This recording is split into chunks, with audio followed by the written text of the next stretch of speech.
Hey Optimus, I brought some donuts. You want some? Did I ask? No, I'm just being generous.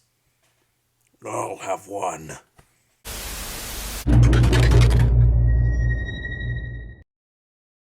Sup guys, and in this video, we're going to be taking a look at the new Transformers Studio Series Gamer Edition War for Cybertron Megatron. Now, if I'm being totally honest with you, this guy's pretty cool. The only thing about this Megatron is that I feel like he's a little smaller and skinnier than the War for Cybertron Prime, which I feel like it should be the other way around, because he's Megatron, but whatever. So anyways, painting and sculpting on this figure, pretty cool. The design of the toy is pretty faithful to what he looks like in the video game. Now, of course, there are different events that happen in War for Cybertron, but the first character that you play as in the game is Megatron, I believe. Oh, by the way, the Megatron and Starscream conflict is way much worse in War for Cybertron, I think. I don't know, but what I do know is that the video game literally starts out as Megatron raids a facility that Starscream is in charge of. Anyways, for the kibble, there is this, which I think looks very weird. Kind of reminiscent to the Studio Series Movie 1 Megatron that has all of this kibble on the legs, and it's super annoying. And then there's also this thing in the back, but I think that's supposed to be something that was, of course, in the video game. Because when you're playing in War for Cybertron, or the Fall of Cybertron sequel, your character is always going to be in a third-person point of view. So, of course, you see Megatron, running, and he sees back. So I guess Hasbro decided to stay accurate with that. Also, head sculpt is pretty cool, although not as cool as the Bay vs. Megatron head sculpts. Anyways, let's just get down to his accessories. Starting off with his fusion cannon, which if I'm being totally honest with you, it's kinda lame. Like, yeah, cool barrel, but the back is just like some, I don't know, boring little tube, I guess. Well, anyways, you just plug it in like so. And there you go, there's Megatron's fusion cannon. Or, if you want, you could be a little creative and remove the arm and plug in the fusion cannon right there. And yeah, it just makes things a little bit more goofy. Forgot to mention that you could remove the arm. I think that's something you can do with all of the War for Cybertron Studio Series figures. If you want, you could bring in Optimus Prime's little gun, and it fits in perfectly well with Megatron. And of course, there is weapon storage, that being in the back. Anyways, here he is with this axe, kinda? I don't know what this is called, which looks pretty menacing.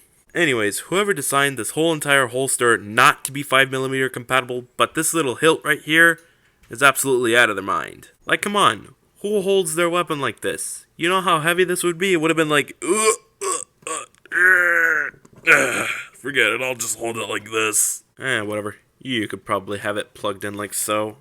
I guess it would have worked better like that. Honestly, it's just cooler if you have it in the backpack, and then you have Megatron's fusion cannon like this. Just looks better that way. He has his fusion cannon on his arm, while he has the big ol' axe on his back. It's almost like he's in hunt mode, like he's on the hunt to find Optimus. Well, anyways, let's just get down to articulation. Now, starting off, his head articulation is unfortunately limited, as there's only a swivel, no ups and downs or side to sides. Full rotation at the arm. This thing likes to move sideways. Bend at the shoulder. Double bend at the elbow. Elbow swivel. Unfortunately, no wrist swivel, but there is an up and a down. Waist swivel. Leg can move forward. Can move backwards. Legs can spread. Bend at the... What kind of knee bend is that? Oh, no. Please don't tell me that's all he can do. Oh, that is embarrassing. No way. There's absolutely no way. Oh, man. Yep, his wavemate Rhinox was better. Foot can move up and down, and the front of the foot can also move, down, kinda. And lastly, foot is on a side-to-side rotation, or pivot. And, yeah, that's pretty much it for articulation. Anyways, let's just get down to size comparison. Starting off, here he is next to the Studio Series War for Cybertron Optimus Prime, War for Cybertron Cliffjumper, Movie 1 Megatron, Studio Series Movie 2 Megatron, Studio Series Movie 3 Megatron, Studio Series Galvatron, Studio Series Shockwave, Studio Series Fallen, Studio Series Bumblebee Movie Soundwave, And lastly, Studio Series Bumblebee movie Starscream. Anyways, let's get down to transformation. Starting off, what you're going to do is open this flat section outwards, close in the hand, and then close that back in. Same thing with the other side. Then we could work on the legs. What you're going to do is rotate them like so. Close in the tip of the feet. Open all this outwards, which is very difficult to open up for some weird reason. Anyways, you're going to open this out.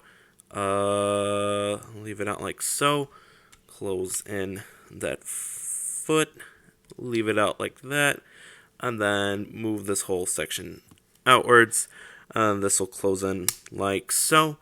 And then you just go ahead and leave the foot down there for now. Same thing for the other side, and then we leave the legs alone. Next, what you're going to do is close this in, close that in as well. And then what you're going to do next is open the chest up, move it out, and just leave it there like so. Fold in the left arm using both elbow joints. Open that out, and then there will be 2 tabs right here that will peg into those 2 slots like so. Open this out, move that out, rotate, move this outwards, and then there will be a slot right there that pegs into that tab. Make sure that closes in, and then there will be 2 slots that peg into those 2 tabs like so.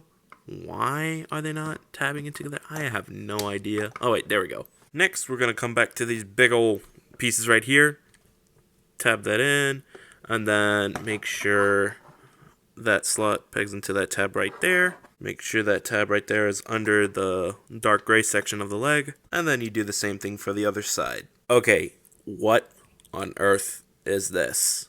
This is one of those goofy alternate modes, kind of similar to what Bumblebee movie Soundwave has, but this thing isn't so bad as the one that Soundwave turns into. Soundwave just doesn't turn into anything. Anyways, it turns into a tank by simply plugging in the fusion cannon, but even still does it look goofy. In order to store the little axe, you just go ahead and plug it right there. I called it little. It's not little. It's big. You might as well have it right there. I noticed on the tip of the axe there's a peg. I wonder if that's something you could do where you could put in blast effects that are like 3mm peg compatible. So perhaps the axe serves as a rear defense? I don't know. Like the transformation for Cliff Jumper, I'm not too keen on the way everything tabs in, especially with some parts that you have to fiddle with. That's just not fun. At least the transformation leads to a decent alternate mode, to say the least. Although the bottom robot kibble for the storage is a little cheesy, especially with the shoulder and the arm not being properly lined up in a parallel way. Because I feel like this is something that they should have done. After all, this is the bottom of the alternate mode, and usually they kind of line things up in a parallel way, if you know what I mean. Also, there's Megatron's head. Well, anyways, I think that's pretty much it. I think that's all I have to say for this guy. Overall, I mean, he's fine. It's just he has some flaws. And I feel like he should have been bigger than Optimus. That's for sure.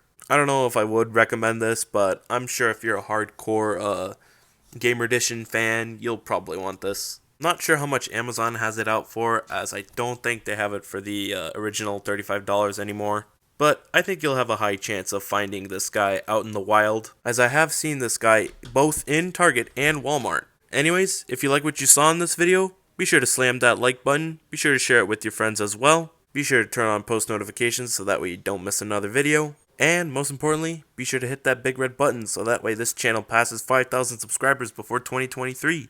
And yeah, I think that's pretty much it. See ya!